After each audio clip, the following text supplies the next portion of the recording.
My findings from my data collection and my survey for my marginalized group of individuals, which are the LGBTQIA plus community.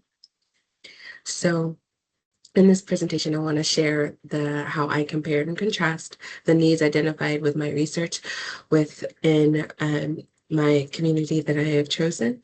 Based on the initial research, several key needs were identified. So these included the lack of access of affirming healthcare, increased of risk of homelessness, especially among the LGBTQ plus community and youth, also including mental health discrepancies and the experiences of discrimination in housing and employment.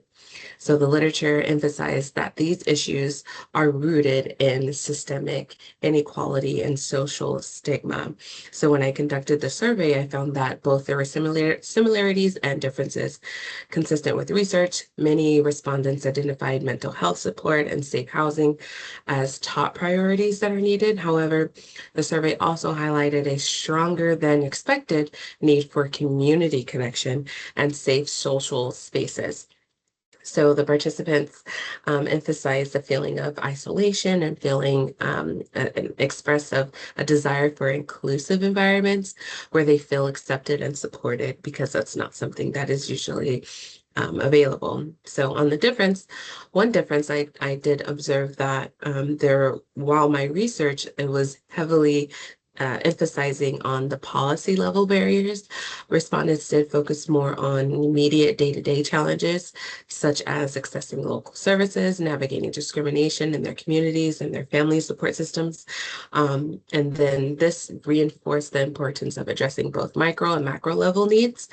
And that, also aligns with our textbook with Hofer's unified model of advocacy practice. So through implementing my advocacy efforts, including developing a plan, creating a social media campaign, conducting surveys, I learned that there are several important lessons within this research and within this survey. So first, engagement can be challenging. It took time to build trust and encouragement participation, particularly given, concerns about privacy and stigma within the LGBTQ plus community. Another lesson that I found that there was to make sure that there was a clear communication and inclusiveness within the survey and data collection. That way that everyone felt, that they were going to be respected, that it was culturally competent and easy to understand and essential for, collecting the meaningful data. So some barriers that I identified were some of them, there were some limited responses with the time restraints, so there was difficulty reaching out to certain subgroups within the population. But additionally, analyzing the data required paying careful attention to that was how I was able to kind of avoid biases and be able to accurately represent the participants and their experiences and their voices.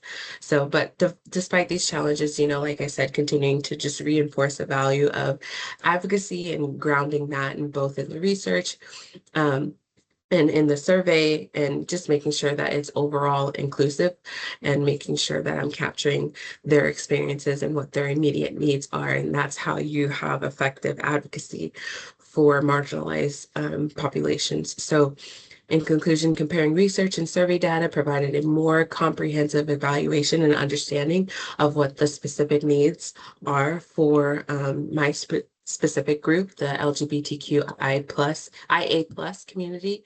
And so this will essentially strengthen my ability to advocate and ensure that my efforts are both informed, evidence-based, and directly capture the personal experiences of those directly impacted. Thank you so much. Bye-bye.